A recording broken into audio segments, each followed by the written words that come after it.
We are back, and we're back, and we're back, and it's good to be back. We got a new toy, as Brian said, if you didn't hear. This is our owl camera.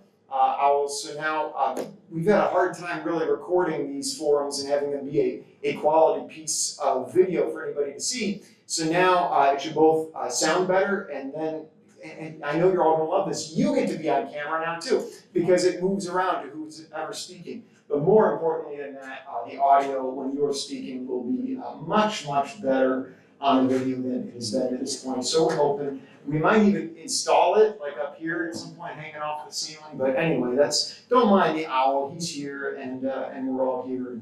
We all are welcome. So why don't I open with a prayer? This is a book of prayers from Iona. If anybody been to Iona? Of course, Don has. Right. It's a little island off the coast of Scotland where Celtic Christianity has flourished for many, many years. So this is a book of prayers from the Iona community by George MacLeod in particular. And this prayer is called Eternal Seeping Through the Physical. Let us pray.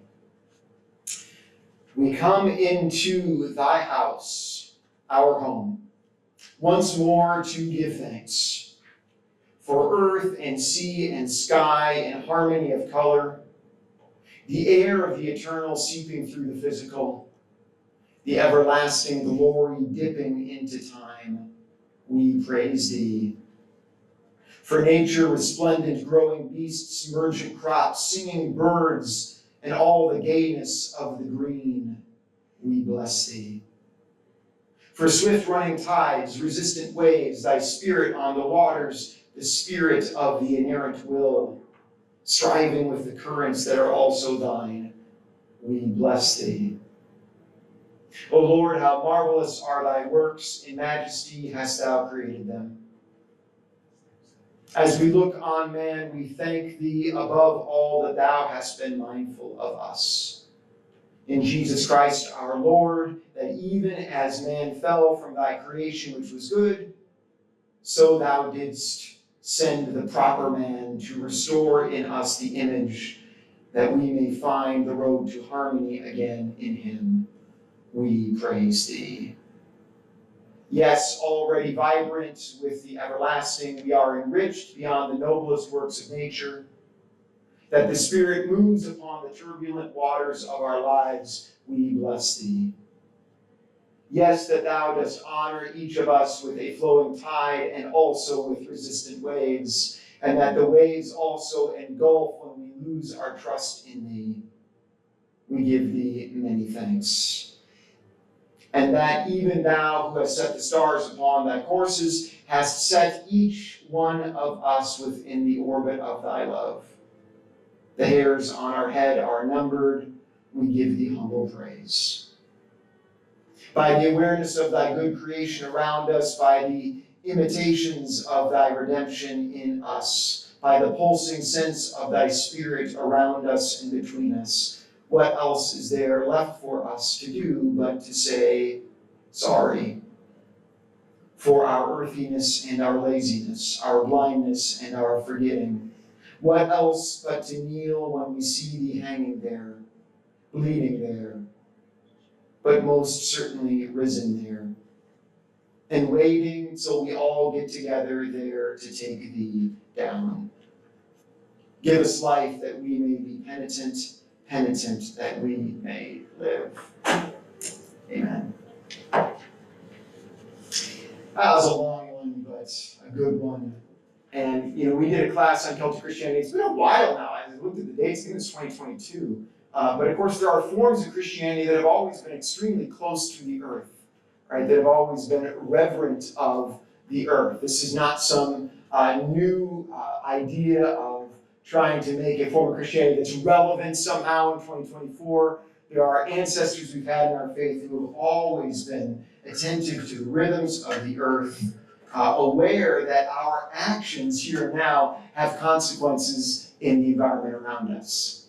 That what we do doesn't merely affect each of us as humans, but has an effect on the network, the web of mutuality to which God has placed us. And so over the course of this month, we are bringing in a variety of speakers to talk about climate change. And so here's me today. What do I know about climate change? Not a whole lot.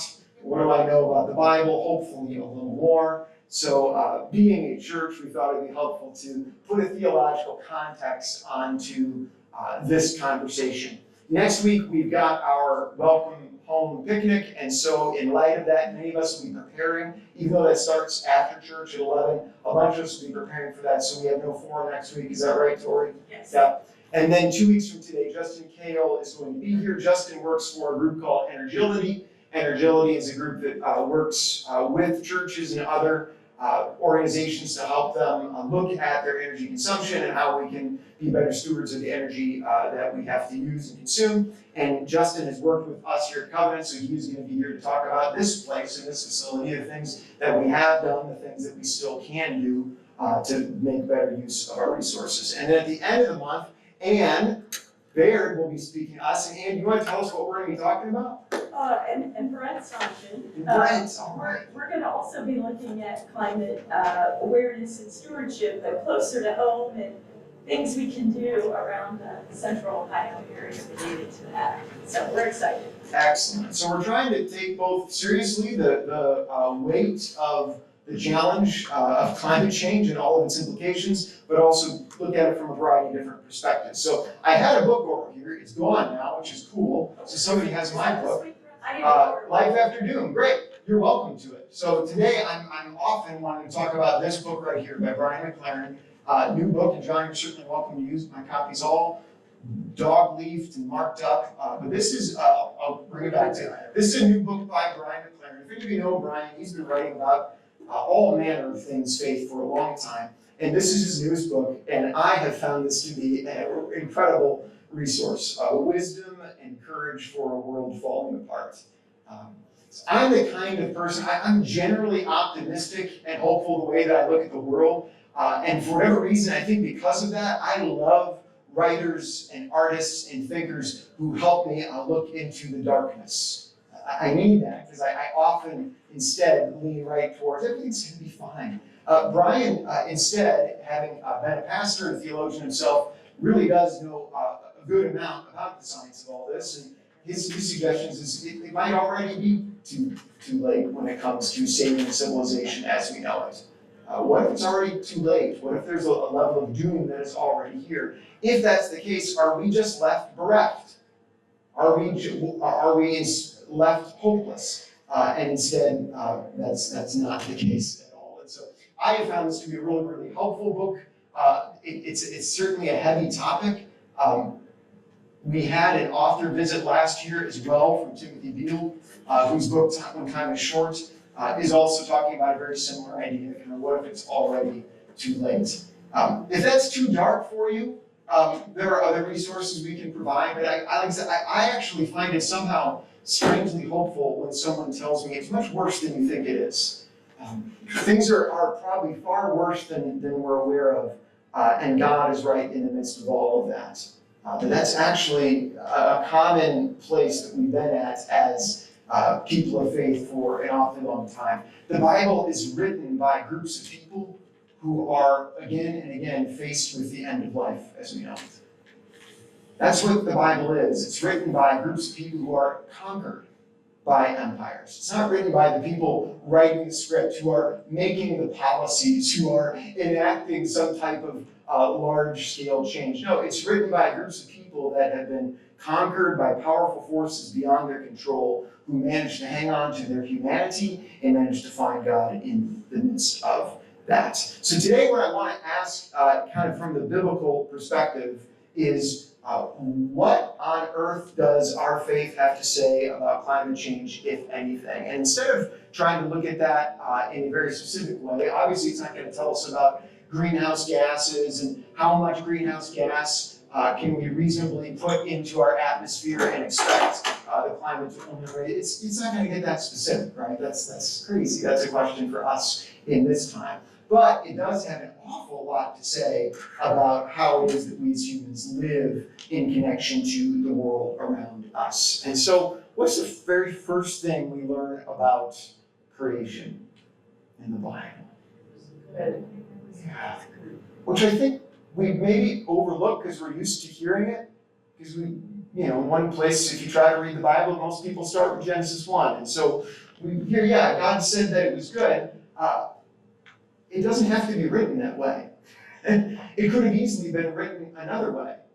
And lots of ancient creation stories are written in another way, particularly the ancient creation stories that are written by the people at the very top. If you have creation stories written by the people who are at the head of the empire, running the show, they don't tell you that creation is good. They don't tell you that humanity is good.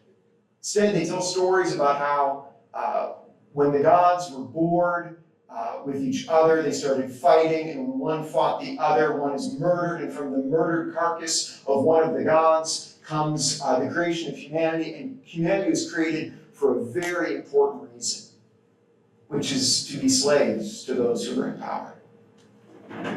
Well, what an incredible story if you're on top. Like, what a great idea. You couldn't imagine telling a better story if you want to keep your people docile and obedient, if you want to make sure that they don't get out of line and instead continue to serve you in exactly the ways you want them to. That's the kind of story you tell. Well, that's the exact type of stories we have that come out of Babylon, that come out of other ruling classes in Mesopotamia. But instead, we get our creation story from Genesis. And we learn that creation doesn't come as an act of violence. It's amazing when you look at Genesis 1. There's not a whiff, there's not a scent or a scintilla of anything violent. It is simply good. It is a God who comes and speaks the world into creation. This world is connected to itself. This world develops even. Now, I'm not naive enough to think that the way that Genesis 1 is told that somehow clocks along exactly with the way that modern science says that the world is. It's not that, but it is cool that light comes first in an instant. Sounds almost reminiscent of a Big Bang.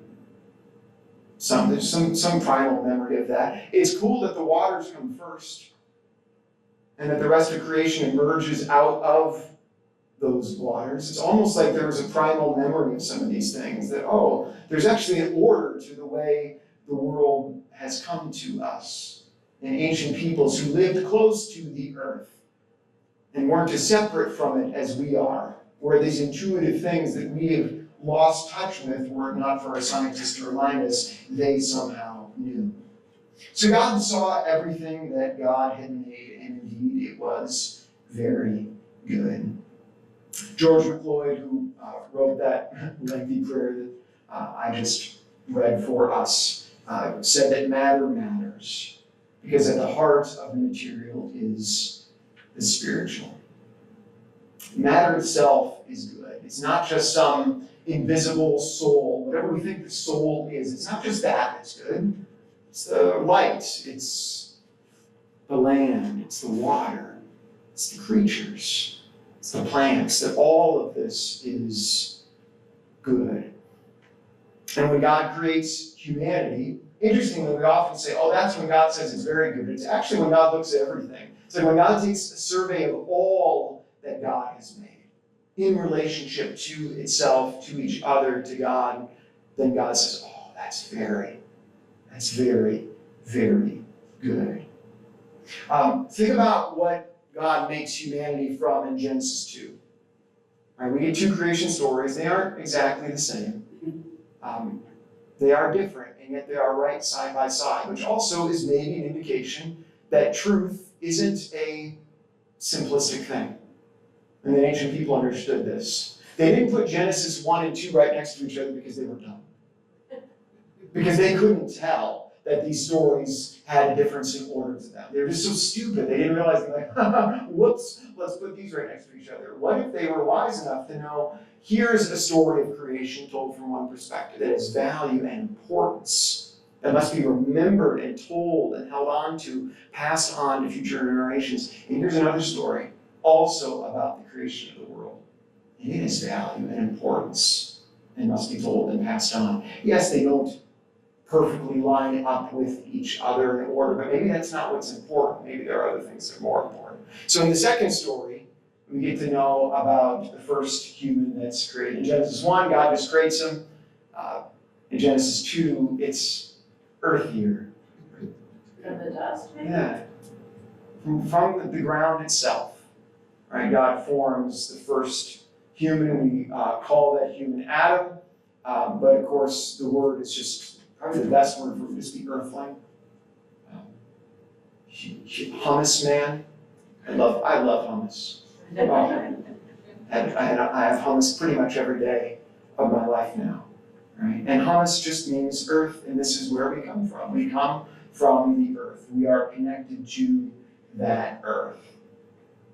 The earth is, I don't know, what gives us birth. The earth is our mother. That sounds biblical. And so here at the beginning of this creation story, whether we're looking at Genesis 1 or Genesis 2, we don't have a story about a little Pharaoh who's ruling over his subjects. We don't have any hint of violence or conflict. Instead, we have two naked indigenous people running around the garden being told to care for the earth, to live in a relationship with it. This is the image that we are given for where our beginnings are. And then, of course, something is lost. Right? In Genesis 3, we get what is called by Christians, though not called by Jews, the fall. And that, of course, has been told and retold in various ways for various purposes. But I got my Bible. If you got a Bible on your phone, that's fine. If not, just read Genesis 3, rather. Human beings, these two naked indigenous people, running around being told to care for the earth, meets a different creature. Well, who starts talking to Eve? Serpent. Has anybody seen in artistic renditions of Egyptian pharaohs what often is growing out of their headpiece? Yeah. Well, that's really interesting, isn't it? It's almost as though the temptation to be something other than a human being. You're not going to die. You don't need to be limited in the way that God has told you should be limited. Instead, you can be as gods. And this is the temptation. Right? To live beyond the boundaries that God has placed on humanity is a temptation to be little mini gods. Right? The serpent said to the woman, "You will not die. For God knows that when you eat, your eyes will be open, and you will be like God, knowing good and evil."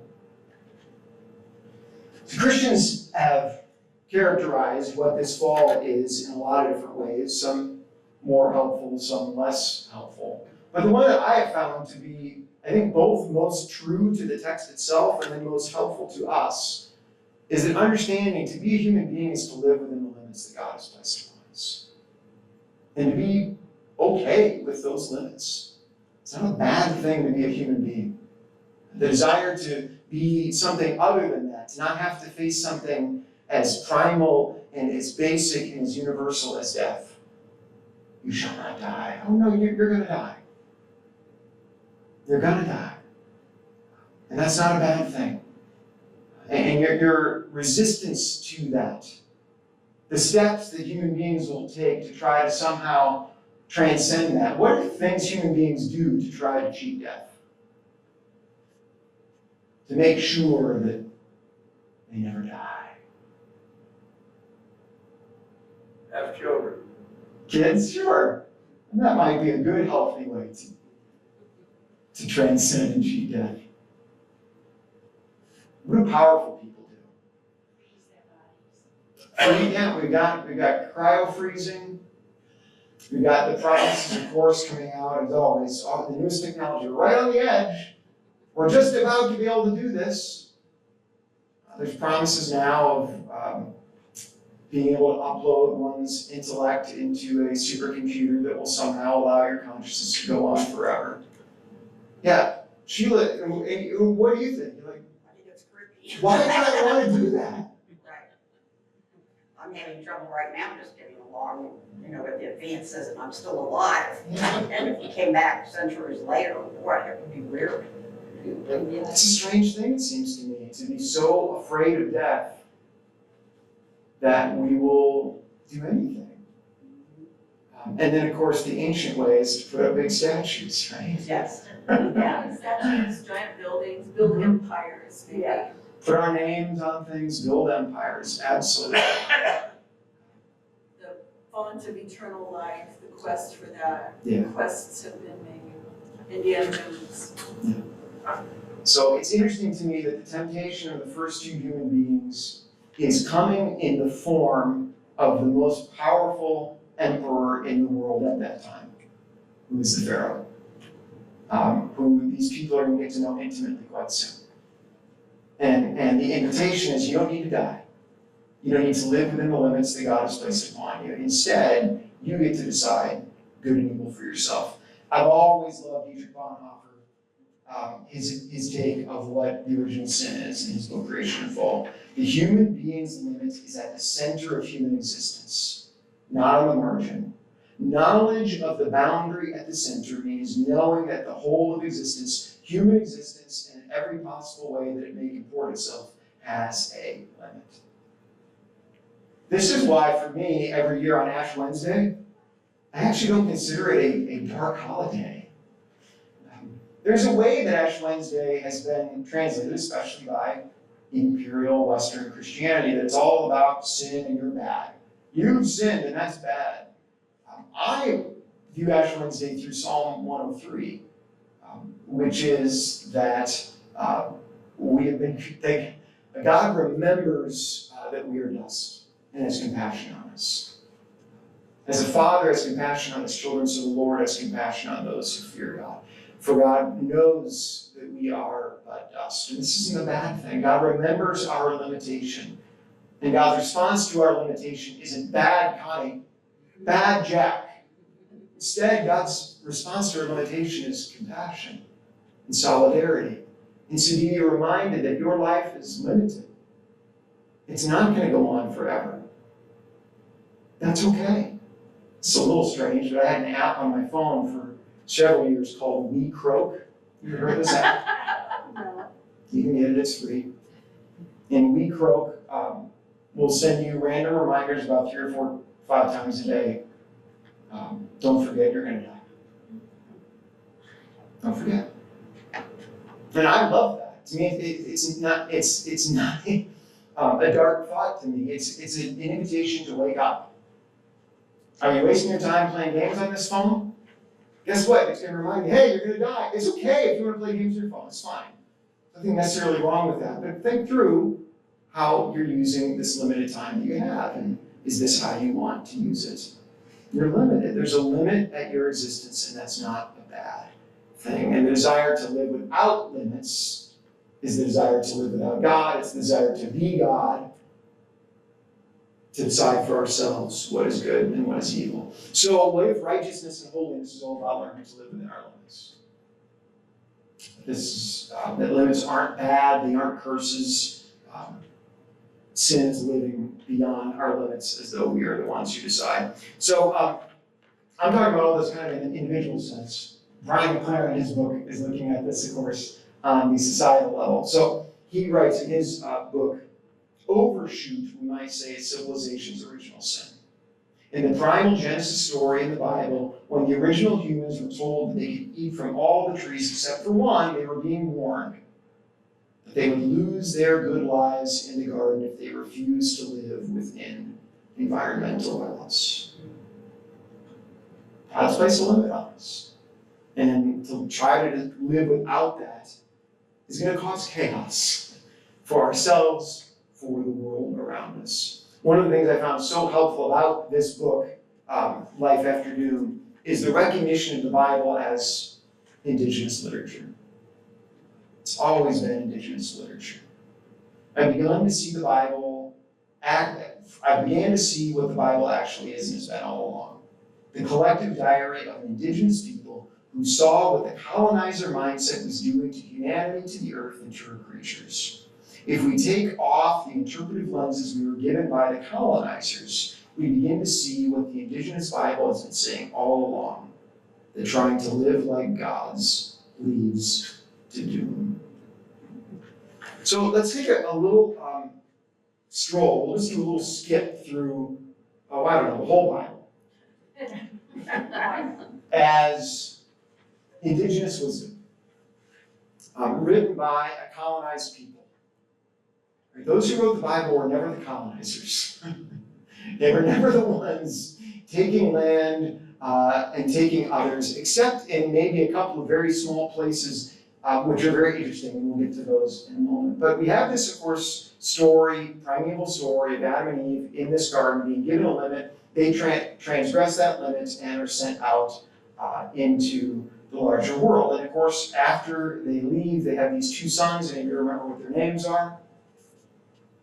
Cain and Abel. What did Cain do? Right? But what did he do before that? What was his job? Yeah, for a living. He's a tiller of the earth, and what did Abel do? That's right. So you have a shepherd, indigenous person, who's raising the flocks, and then you've got the earliest accounts we have of farming.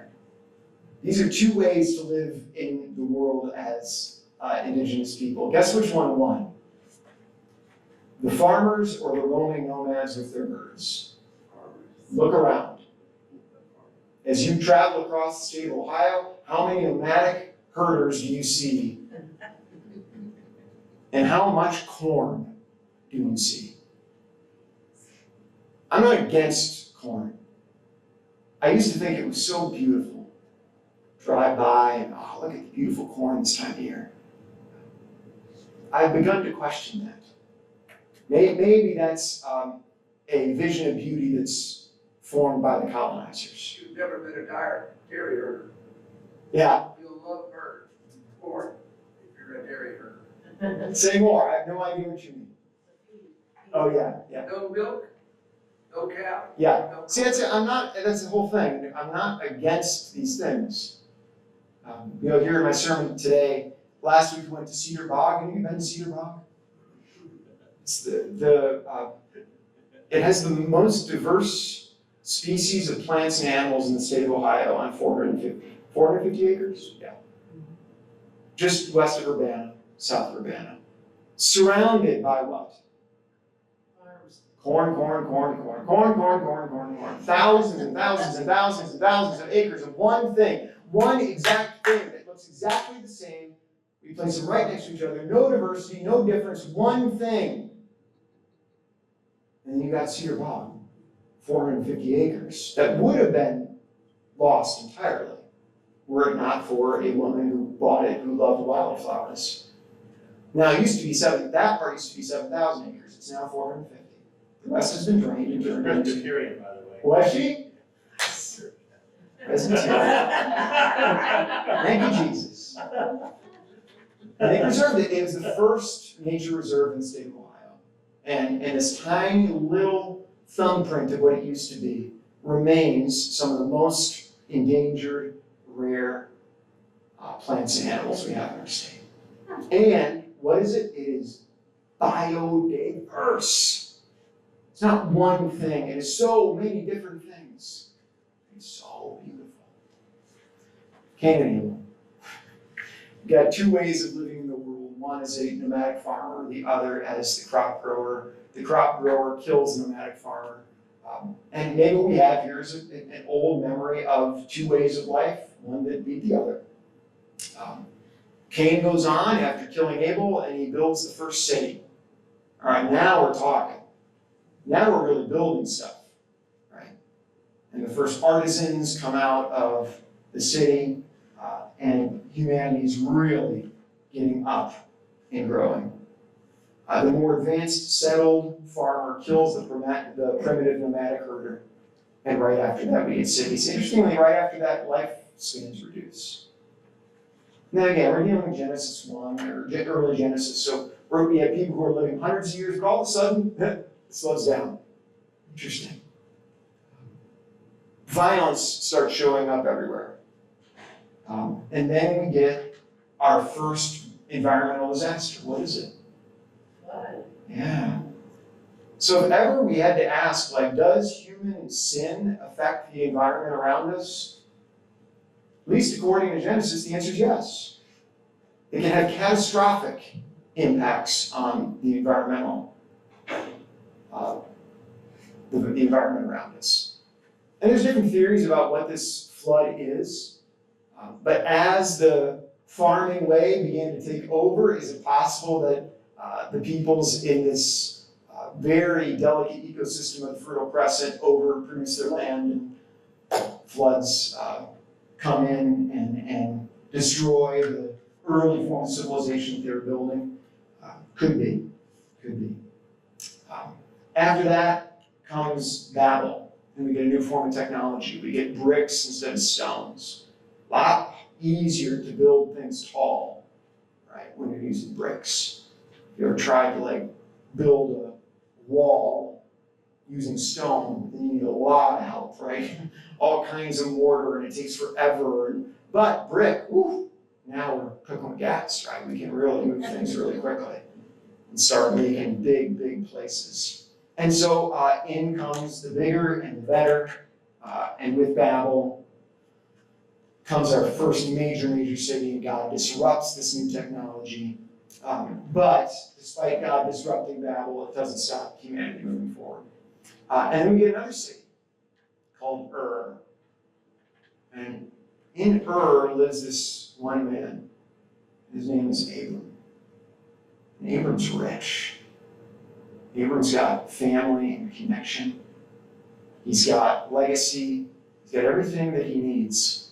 And he has this dream of being called out of the rat race of Ur to be restored to a more primitive way of life, which is weird for us to think about. Someone 4,000, 5,000 years ago going, man, things are really getting busy and fast.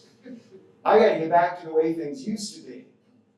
But that's the vision that Abram has, right? To leave behind this new wealth and technology of the city, and instead have the dream that every indigenous people has always dreamed of, lived, and fought for, which is to have a land of their own, a place to call their own, where they could take care of their tribe and live in connection to the earth and to one another. And this tribe that Abraham dreams of, that God promises to him, is not going to be like the colonizing tribes. It's not going to overtake everything. It's not going to take its way of living on the world and impose it on everybody else. Instead, it's going to be a blessing to all the other tribes, right? That's the promise from the very beginning. What is that? Have a seat. How's it coming through on our Just speakers? switch it up, flip the wrong way. Interesting. A lot. Cool. Thank God for women's knowledge. Yeah, that's true. But this tribe isn't going to be a threat to the rest of the world, but instead it's going to be a blessing. And so there's this promise of a people with deep tribal identity, a connection to their land, and a intertribal solidarity with all peoples. That we're going to bless everybody, which is, you could call it the anti-colonial mindset. And so this family gets started, right? Abraham, against all odds, at this ripe old age, travels to this new land and starts having kids. And those kids have some kids. And pretty quickly, another climate disaster happens. And you remember what that one is? This time it's a drought.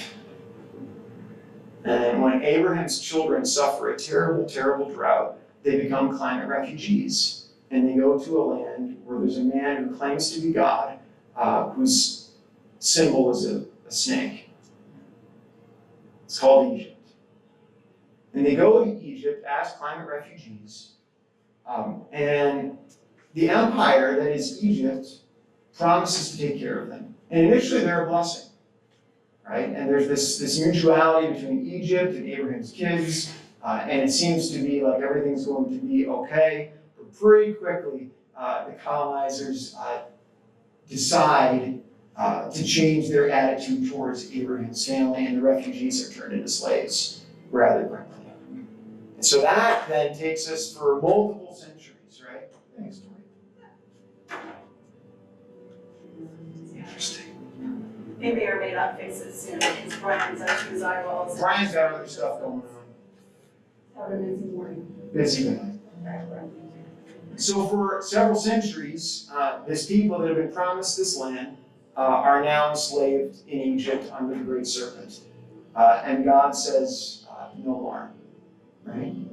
And so we get this intervention, divine intervention. If I can control this here. Here it comes. Thanks, buddy. The Just checking to wording make is sure. not. It is, it's still on. It is still on? Yeah. She's got that. Yeah. Maybe it just stopped. I just hit the. Okay. the- Remember what I 10 seconds before. Yours looking good again today. Wonderful. So it's the same person. So God intervenes and decides to set God's people free, right? Is not going to allow the colonizer to win forever. And so we get this exodus, right? We get this divine intervention of God drawing the people out, this liberating God, and they are initially kind of brought back to a state almost like Genesis 1 and Genesis 2. We're trying. But it is distracting.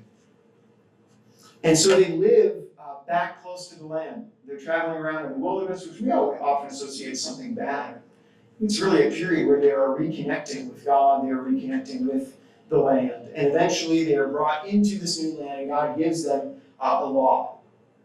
We call it Torah, or the Ten Commandments. And it's interesting how much of this law has to do with the people's relationship to the land. There's actually quite a bit. It's amazing how they're given these commands to, when you till the land, make sure that every 7 years you give it the land rest. Because if you don't, you're going to exhaust the land. And if you do that too much, eventually the land is going to spit you out. Eventually the environment is going to, if you don't respect it, if you don't honor its limitations, if you try to exploit it for every possible ounce of your own gain, it will eventually come back and strike you. You don't want that. So instead, live in harmony with the land. Give the land rest every 7 years. And make sure that as you enter into this new land, you don't allow just a very few select people to gather all the wealth and power at the top of your societal pyramid. In fact, every there's going to be 7 sevens of years, right? Every 7 years you're given the land rest. And then after 7 of those, you'll have 49. And the 50th year, that's the holiest of all holy years. We call that the year of Jubilee. And in that year, you're going to reset all the debts and all the ledgers. So if anybody during that 50-year period has accumulated land beyond what their ancestral rights have to, if they've accumulated wealth and power beyond what is fair, we're going to redistribute it every 50 years. And we're going to cancel the debts entirely of the people on the bottom, because perpetual economic servitude is dehumanizing. And we want to be a society not like the other empires of the earth, but instead one in which everybody is taking care of everybody else. And then there's these 10 rules, commandments. And we can characterize these as how-to tools for sustainable living. First commandment, anybody remember what it is? You shall have no other gods before me. And interestingly, in Exodus 20, I think when we teach it and we memorize it, we should actually start with verse 1, which is, I am the Lord your God who brought you out of Egypt. You shall have no other gods before me. Don't forget the kind of God I am. I'm the one who sets people free. I'm not the God who sets up the hierarchies and stands on the top of them. I'm not the God of the colonizers. I'm the God of the liberators. Right? That I was the one who came in and saw you in slavery and set you free. I'm the God of liberation, not the God of exploitation. Make no graven images in my name. I am not a tool to justify your propaganda. Can't set me up and put me on a shelf and say, this is my God, and this God stands for me and my tribe, and we get to move around with our God and use this God to justify whatever it is you want to do. No, that's a graven image. You're not going to do that. Instead, you're going to respect and remember who I am. And you're not going to use my name in vain, which we, of course, have been taught means not using a form of God's name as a swear word, right? That this is some great offense to God. What else might it mean if we know who this God is, this God of liberation, this God who's concerned that human beings live in harmony with each other and To use God as an oppressive force.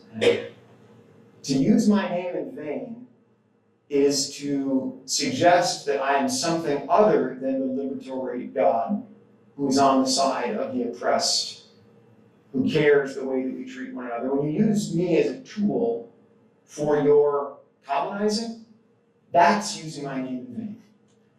It's not saying Jesus Christ when you stub your toe. Now that may have culturally, depending on our context, this one, maybe that's rude because people think it's rude, but to think that God's in heaven saying, oh, that's what I'm most concerned about. Joel stubbed his toe and said the name of my son. No, God is not going to care about that. But if Joel starts using the name of God to start justifying, nationalistic intentions to take over a politic and start ruling in my name, yeah, that's using my name in vain. Take a Sabbath rest. Stop working. Life isn't just about work and exploitation. Don't just consume, but rest. Honor your father and mother. What is that? Have respect for previous generations. Respect and honor those who came before you. 6, don't kill. Why? Don't murder. Why? Everybody's sacred. Everybody's made in the image of God. Respect your marriage. Respect your neighbor's marriage. Don't steal. What is that except honoring the property rights of your neighbors?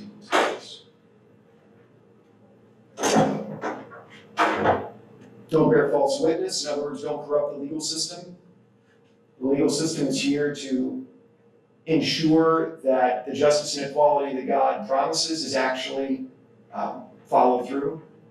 So don't testify against your neighbor. We have a command to make sure that the justice system is actually just in our 10 Commandments. And finally, let's get to the very heart of everything, which is coveting. Wanting much, not yours.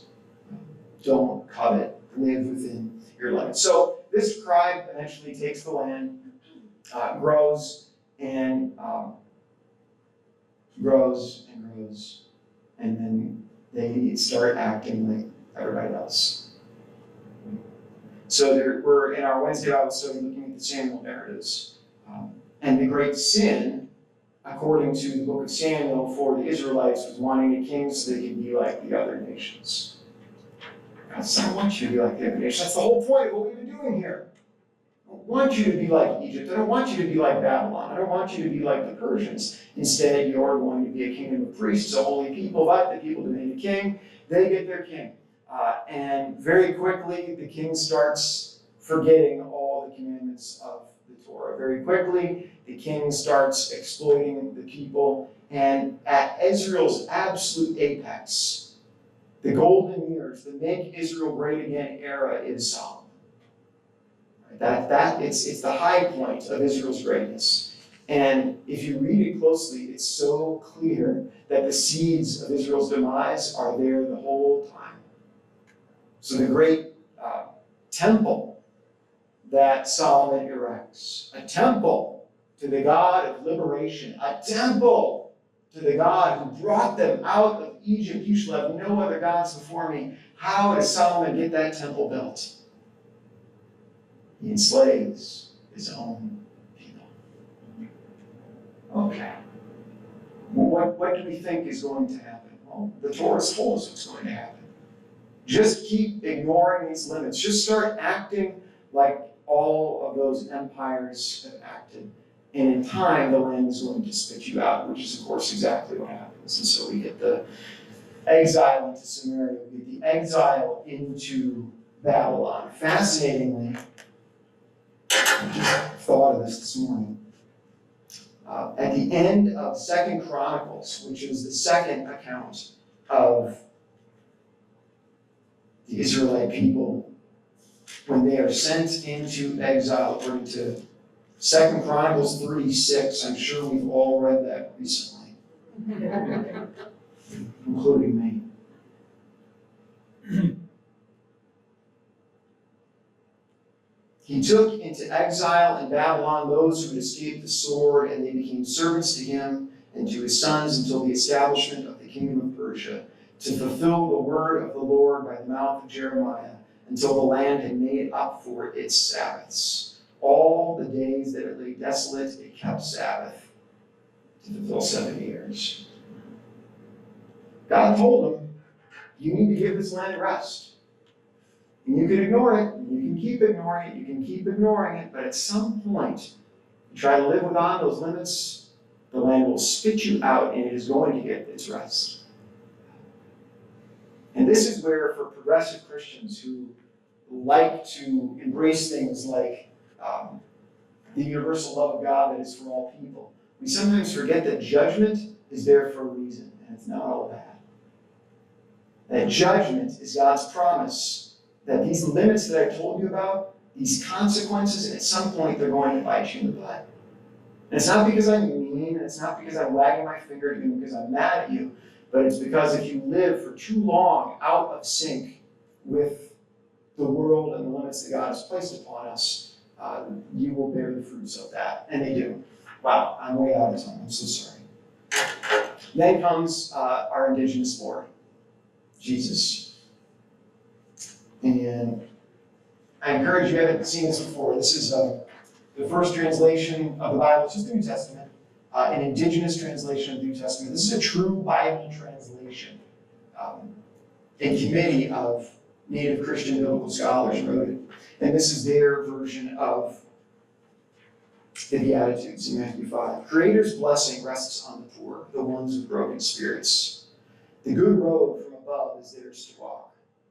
Creator's blessing rests on the ones who walk a trail of tears, for he will wipe the tears from their eyes and comfort them. Creator's blessing rests on the ones who walk softly and in a humble manner. The earth, the land, and the sky will welcome them. They will always be their home. So Jesus comes along, this indigenous man from Israel, Palestine, and starts telling everybody about a new kingdom, a new emperor. The empire of God, the kingdom of God. You can just easily call it the empire of God.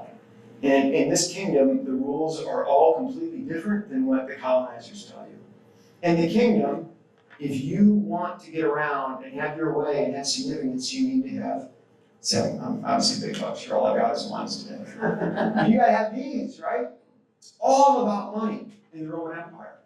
It's all about money in the American Empire. What do we write on ours? God we trust. Yeah. We write in God we trust upon the God in which we trust. It's pretty simple. It's right there for us. We know exactly. Should we take God off the bill? I don't know. And Jesus is basically dealing in the same type of world. But he says it really clearly. You can't serve God and money. You got to choose one or the other. There's only one emperor, and it's not Caesar. And he also really warns of coming wrath. We forget this, but Jesus warns the people again and again. If you keep living in these unsustainable ways, the world itself is going to collapse. He uses really big language about the sun being turned to blood, right? And this is all towards the end. It's in his last week of life. It's all of these promises. If you keep living this violently, this out of sync with the way that God has made things, your whole world will fall apart. And it did. So 70 AD is, right? When Jerusalem was destroyed, and the whole empire as they knew it crashes down. As we close, say two more things. This quote by Crazy Horse. Upon suffering beyond suffering, the red nation shall rise again, and it shall be a blessing for a sick world. I see a time of 7 generations, and all the colors of mankind will gather under the sacred tree of life, and the whole earth will become a circle again. In that day there will be those among the Lakota who will carry knowledge and understanding of unity among all living things. And the young white ones will come to those of my people and ask for their wisdom. I salute the light within your eyes, where the whole universe dwells. From where you are at that center within you, and I am at that place within me, we shall be as one. The reason that Indigenous wisdom is really helpful for us right now is because Indigenous people have seen the world end many times over. The world has been destroyed by the empire time and time again. They have been exiled from their lands over and over again, and can show us and teach us the wisdom of how you survive when the world is falling apart. Oh, I wanted to mention that Gene McCord is coming next month. Yes, Gene McCord will be here. Yeah. So what are we hoping in a world of climate change? I say for me, I don't put my hope in outcomes. That it's going to be okay. That we're going to turn this thing around and just get a couple of solar panels and we'll stop this climate change thing. I'm all for the solar panels. Let's get them, right? I literally want them on this roof right here. But Christianity has never put its hope in certain outcomes. The hope is that the way that Jesus taught us to live is sustainable no matter what happens. Right? The hope is that love for each other matters even if the world falls apart. Brian McLaren writes, in times like these, many things might become too late, but it is not too late to love, and it never will be. Love will count no matter what, even on the last day of the world. In fact, as I imagine the last day for the world, it strikes me that love shown on that day matters no less than love shown on any other day. It may even matter more. I am glad to be alive now, seeing what I now see. I can't think of another time I would have rather been born. The choices that we make collectively as a species in the next couple of decades are going to have an impact on our world well beyond the next couple of decades. And that really has not been true for many of our ancestors in such a dramatic way. So it is a wonderful time to be alive, where the choices we make do matter, and things may not be too late. We might be able to turn this thing around, so I'm not against, but if we're not, that's also okay. The world has ended many times over, and our faith gives us all the resources we need to love one another well, even as the world is falling apart. The big problem is what is truth. And the big problem is who's lying. Those are always going to be problems in an empire, right? Empires are always going to have interests and use truth to forward those interests, right? I call them manipulators. Sure. They've always been manipulated. Absolutely. One of the great contributions of postmodern philosophy is the understanding that power creates knowledge and knowledge creates power. We think of knowledge as something just out there in the world waiting to be discovered.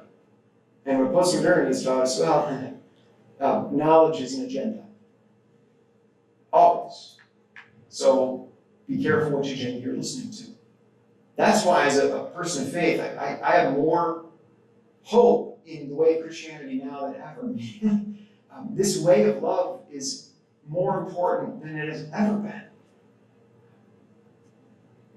I can't prove that it's true, except in the living of it. And in the living of it, loving my neighbor as myself, trying to find a way to not put my hope in my money, in my bank accounts, but instead trust that my values, because I've been created by God, and so is everybody else. This way of living, this intertribal solidarity and mutuality is our best shot. World War I was fought by people who all believed in the same God. Exactly. Now, how Absolutely. the hell do you explain that? It's exactly right. And you think back to the mindset, colonizing mindset was everywhere by all those Christians. And you think of the literal colonizers that were in play just as that war was breaking forth. Every European Christian, American Christian, was certain that their way was the best way. And that the people with dark skin were savages that needed to be tamed. Instead of indigenous people who have wisdom and integrity in their own right, who we don't need to conquer, but can perhaps learn from the way the crazy horse told us. I hope this has been helpful. We've got a church service in 5 minutes. I better go get to it. Lord, bless us as we, as people of faith, try to discern how to live out this way of love that Jesus taught us. Give us wisdom to know truth from agenda, to trust that the truth that you've taught us, the truth you lived, died, and rose for, is our truth as well.